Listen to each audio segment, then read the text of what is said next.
Morning, guys. Well, I talked myself into it. I'm out in the bush, going to set a few traps, do some trail exploring work here to see what I got to cut out. I'm not going to go too hard on it. I just had to get out and do something. I'll just take it easy on the back.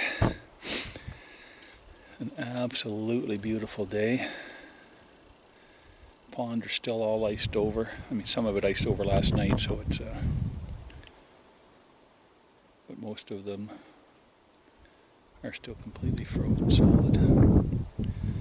So I'll be looking for some channels and stuff today. I need to pick up a few beavers anyways. Alrighty, feels good to be out anyways. I'll get all the way into the camp today, and tomorrow I got to go cut out deer trails for the deer hunters. So I'll probably set a few more beaver traps over that way too, though. Alrighty, let's get at her.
I just got to see which of the two channels going under there that he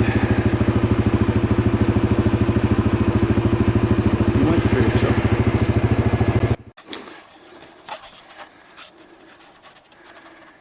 here we are at the rat pond. I put one set in over there where I saw the beaver, and then I put a beaver set up on the main dam up there, and another one on a dam below, and then a rat set down here too. But these little ponds are frozen right over, but the main one has got some open water. So there was a rat sitting in there swimming around. But the beavers are coming down through here to the next pond down, right over here. And but they're just walking on top of the ice, I guess. So, anywho, we'll see what happens. I'm not sure why I'll be in trouble if I get 3 beavers here, because I'll have to make 3 trips in. You know, I said to myself I was only going to put 1 beaver trap at each spot, so I didn't have to carry too much, but I'll just make sure I only carry 1 beaver at a time if I get more than one, if I get any. All it's got to do is turn extra cold one night, and like last night I think only went down to -2 while at home, so it's probably -5 up here.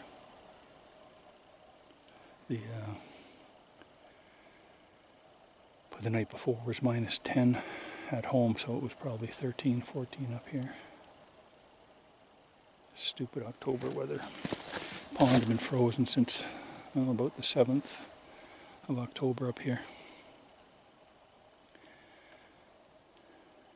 So I guess it was okay then. Well, I guess it was the best year if I had to hurt my back because I couldn't come out and trap open water anyways. There wasn't any. Okay, so get going. I think I have, let me see, 3 more traps that I brought with me to set before I get to the cabin, and then I have a few at the cabin that I can set. So, have a coffee, relax, take my meds, and continue with the reading of my book for a little bit that I got half done last winter and then ran out of time to come in here. So, beauty day for it though. Later, guys.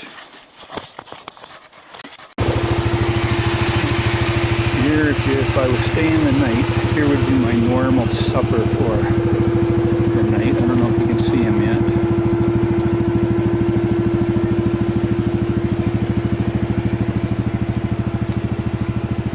Nice male rough grouse.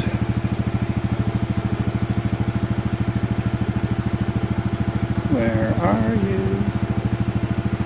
There you are.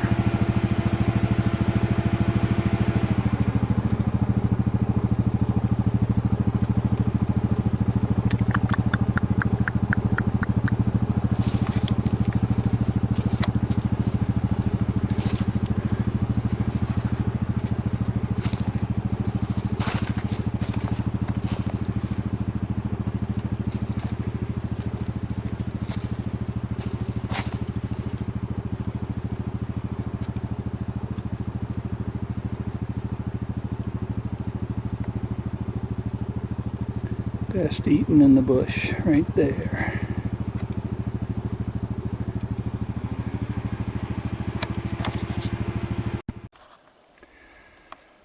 You guys are at the cabin, and I set one more beaver trap on the way in.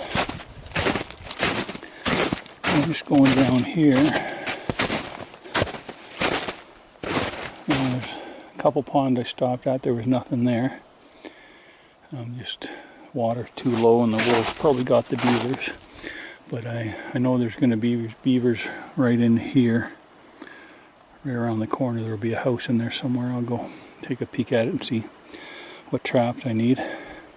And I know that because there's hardly any water anywhere, but all of a sudden there's 1.5 feet more right at my bridge than normal. Plus, I stuffed this into my bridge to try and help me out, I guess.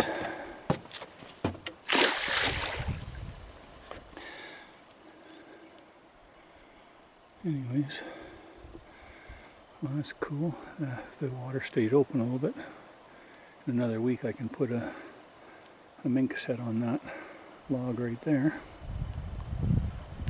But I'm going to go right around the corner over here and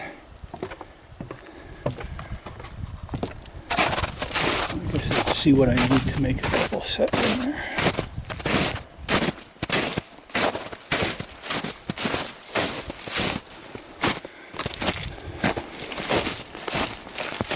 And the back's holding up pretty good. The only thing is when I when I take a step and if I slip, make a little misstep when my foot hits the ground, it's kind of jarring and it's sort of painful. But life is painful, isn't it? So what's the difference? No use crying like a baby.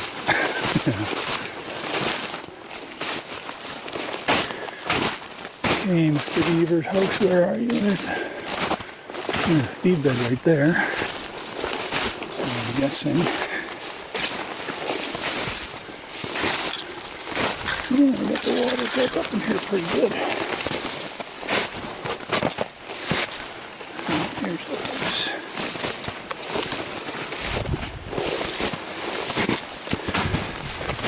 There's the dam right there. Here's the house.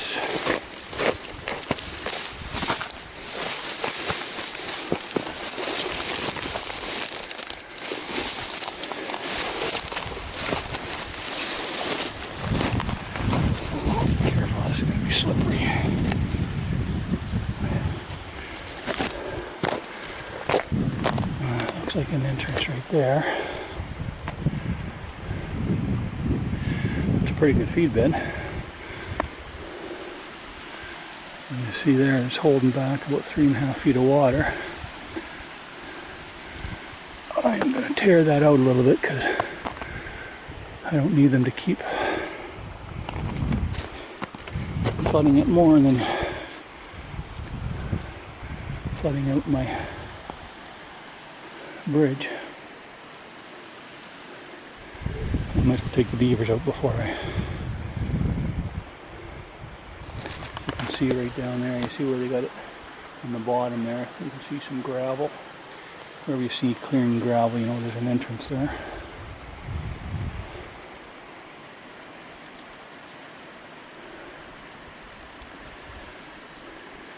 Anyways, I got coffee water on, so I'll go get that taken care of. Then I'll come down here and make a couple sets. Catch you later. Okay, so got myself a nice cup of coffee. Gonna read a little bit more of the book that I got about half done last year. That was, you know, to do a whole entire book reading on the YouTube channel. So hopefully I'll get that finished in this lifetime anyways. Just see, for those of you who you know, have lived in the bush before, and you know what I'm going to be talking about, but for those who don't, you just can't explain, I don't even know what it is, maybe a feeling of warmth or feeling of welcome when you come to your cabin and you see smoke pouring out of the stovepipe. Especially in the dead of winter when it's 40 below and you've been out all day, and you know you're gonna have to build a fire when you get into the cabin, and when you come around the corner and you see smoke still coming out of the chimney, it's just a feeling of I don't even know what, just awesome. You know the cabin's gonna be semi-warm, the coffee water will be warm, and you don't have to wait for a cup of coffee.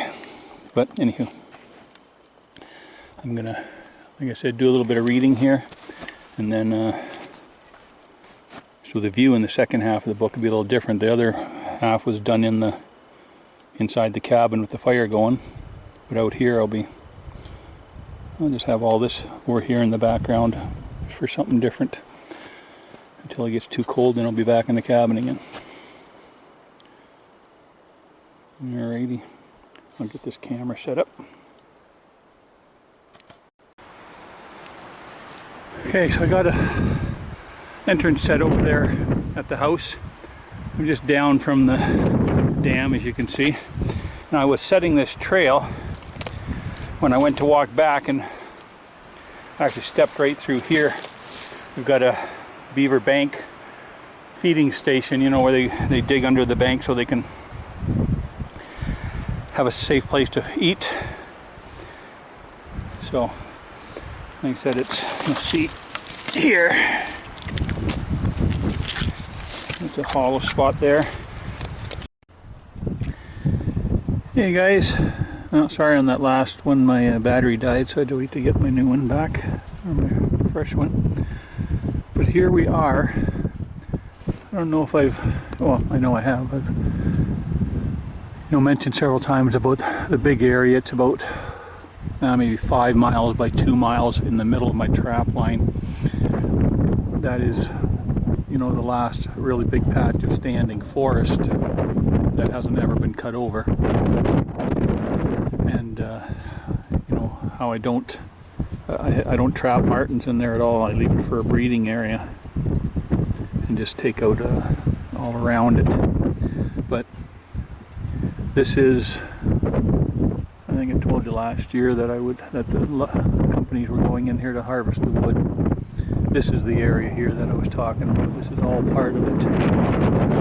All up over that hill for another 1.5 miles or at least that way, and then that way quite a bit. Now they've cut out a huge chunk of it already. This is right about actually on the border of my trap line right here. This, and then so everywhere down here is somebody else's trap line.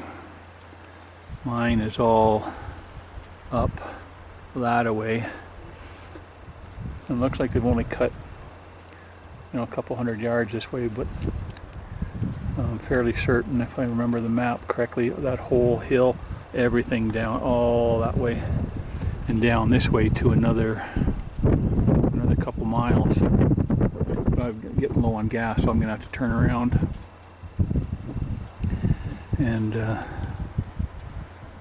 yeah, they're ripping it out pretty good. There's still gonna be lots of standing bush though, like even in the middle they're taking out all the big stuff and leaving out the little, which is kind of unusual. And if they leave enough of it like that, that small stuff there, it won't get taken down. But you know, areas like this, these things here, the winds are going to take them out over the course of the next couple of years because they'd have no buffer. Wind will rip right through this gully here, and that stuff will all be laying down. But boy, they do this in a hurry. I mean, I've come, she's probably 5 miles past where the road used to be, at the end of the old road, and then all the way there. A good path all the way along the road. I imagine a lot of that area they'll wait till winter time. So this is the end of where they got the road built to right there. So anywho, it sucks, but it is what it is. So I can get in here and set a bunch of martin nesting boxes right on the edge of wherever they leave it. Okay, I'm gonna head home. Just keep your boots dry, eh?